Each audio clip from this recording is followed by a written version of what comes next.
여러분, 안녕하세요. 복잡한 텍스트와 역사를 아주 쉽고 재밌게 파헤쳐보는 오늘의 해설 시간입니다. 자, 오늘 우리가 다룰 주제는요, 역사상 가장 거대하고 충격적이었던 종교적 단절, 바로 1054년에 일어난 동방 정교회와 서방 카톨릭 교회의 대분열입니다. 본격적으로 들어가 보죠. 보통 역사상 가장 큰 이별하면 뭐가 떠오르시나요? 영토 분쟁? 아니면 권력 다툼? 사실 1054년에 일어난 이 거대한 갈라짐은 그런 단순한 정치 싸움이 아니었거든요.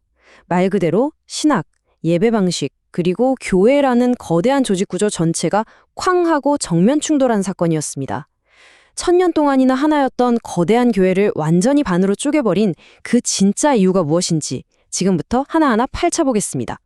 오늘 우리가 짚어볼 내용들입니다. 1054년의 대분열부터 그 유명한 필리오케 논쟁, 권위 구조의 차이, 예배 문화, 그리고 여기에 완전히 새로운 시각을 던져줄 청교도적 비판과 근원으로의 회귀까지 1000년이나 묵은이 복잡한 갈등을 아주 깔끔하고 명확하게 정리해드릴게요.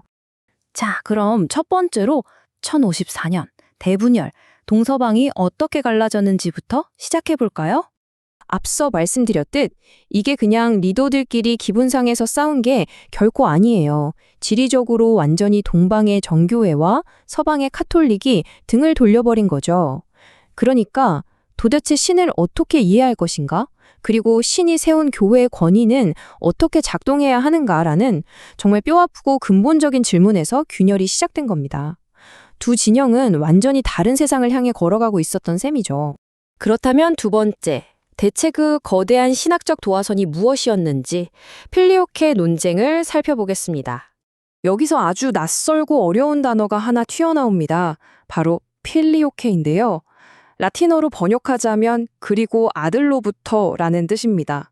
서방교회가 기존의 신앙 고백서에 이 짧은 문구 하나를 쓱 추가했는데 와, 이게 정말 어마어마한 후폭풍을 몰고 옵니다. 성령이 대체 어디서부터 오는가? 이 질문 하나를 담은 짧은 문구가 거대한 화염을 일으킨 거죠. 양쪽 입장이 어떻게 달랐는지 보면 진짜 흥미롭습니다. 서방 측은 성령이 성부 그리고 아들로부터 나온다며 삼위일체 안에서의 질서와 그리스도의 신성을 엄청 강조했어요. 반면에 동방은 무슨 소리냐, 오직 성부만이 신성의 유일한 근원이다라고 맞섰죠. 게다가 동방 입장에서는 다 같이 모여서 공의회 승인도 안 받고 서방이 일방적으로 오랜 신조를 고쳤다며 이건 명백한 불법이라고 비판했던 겁니다. 신학적 우선순위랑 절차적 정당성이 완전히 꼬여버린 거예요. 자, 그럼 세 번째. 신학을 넘어서 실제로 교회를 어떻게 다스릴 것인가? 권력의 구조 문제로 넘어가 보겠습니다. 이게 추상적인 심학 이야기 같지만 현실의 조직 관리로 넘어오면 차이가 확 벌어집니다. 서방은 아주 확실한 탑다운 방식, 즉 강력한 하향식 체계였어요. 로마 교황이 모든 주교 위에 있는 절대적인 수장이었죠. 반대로 동방은 아니다, 모든 주교는 영적으로 완벽하게 평등하다라고 믿었어요. 콘스탄티노플 총대주교도 그냥 명예상, 동등한 사람들 중에 첫 번째 정도로 예우해준 거고요. 그래서 동방에서는 어떤 중요한 결정이든 무조건 공의회라는 다수결 회의를 통해서 합의해야 한다고 봤던 겁니다. 네 번째로 볼 건 이런 거대한 논쟁이 사람들의 삶에 어떻게 스며들었나 하는 점입니다. 바로 예배와 문화의 차이입니다. 이 높으신 분들의 싸움이 그들만의 리그로 끝났을까요? 천만에요. 당장 매일 교회를 가는 평범한 신도들의 일상이 뒤집어졌습니다. 진짜 놀라운 건 성찬식 때 먹는 빵 종류 가지고도 엄청나게 싸웠다는 거예요. 서방은 유월절 전통을 살려서 누룩이 없는 무교병을 썼고 사제들에게는 철저한 독신을 요구했죠. 그런데 동방은 생명과 부활을 상징하는 누룩든 유교병을 고집했고 일반 본당 신부님들에게는 결혼을 허용했어요. 일상에 사소해 보이는 실천들이 완전히 극과 극의 문화로 발전해버린 겁니다. 여기서 잠깐 동방교회 쪽 핵심 개념 하나를 좀 짚고 넘어갈게요. 바로 신화, 영어로는 테오시스라고 하는데요. 이게 뭐냐면 구원을 단순히 죄를 용서받는 정도로 보는 게 아니라 인간이 하나님의 거룩한 성품에 직접 참여하게 된다는 아주 신비주의적인 접근입니다. 아까 말씀드린 이 테오시스 개념 때문에 양쪽이 그림이나 조각상 같은 성상을 대하는 태도도 완전히 갈라집니다.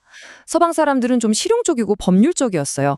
성상은 글 모르는 사람들을 위한 교육용 도구였고 구원 역시 죄에 대한 형벌과 대가를 치른다. 는 아주 논리적인 관점이었죠. 반면에 동방은 성상을 단순한 그림이 아니라 하늘을 향해 열린 창문이라고 불렀습니다. 신과 영적으로 결합하는 그 신비로운 체험을 훨씬 중요하게 여겼거든요. 그리스 문화 특유의 명상적인 느낌이 강하게 묻어나는 대목이죠. 5번째 섹션입니다. 자, 이제 분위기를 확 바꿔볼까요? 제3의 렌즈인 청교도적 비편입니다. 지금까지는 동방과 서방 두 당사자들의 이야기만 들었잖아요. 그런데 여기서 원본 텍스트가 아주 독특한 시각을 하나 가져옵니다. 바로 개혁주의 청교도라는 제3의 렌즈로 이들을 평가하는 건데요. 핵심 전제가 뭐냐고요? 아주 직설적입니다.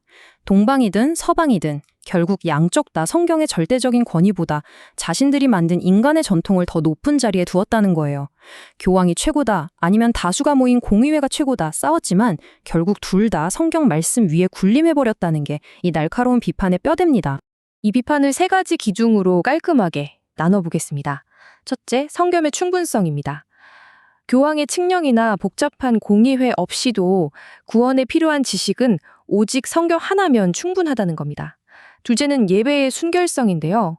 동방이 서화를 숭배하든 서방이 성상을 활용하든 눈에 보이는 형상에 의존하는 건 성경이 금지한 우상숭배적 요소라고 꼬집었습니다.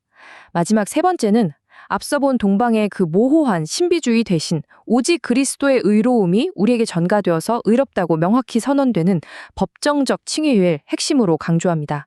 이제 드디어 마지막 6번째, 근원으로의 회귀입니다. 자, 1000년 전에 복잡했던 역사 서사부터 제3의 날카로운 비판까지 다 훑어봤는데요. 이 자료가 말하고자 하는 가장 핵심적인 결론은 바로 이겁니다. 1054년의 그 어마어마한 대분열은 피할 수 없는 자른재해 같은 게 아니었다는 거예요. 인간들이 서로 권위를 내세우고 신학을 임의로 변경하면서 겹치고 겹쳐 만들어낸 아주 비극적인 결과였다는 거죠. 그래서 우리는 이 뼈아픈 역사를 거울 삼아서 다시금 가장 기초적이고 근본적인 텍스트 본연의 가르침으로 돌아가야 한다는 것을 강하게 역설하고 있습니다. 마지막으로 여러분께 질문을 하나 던지면서 마무리할까 합니다.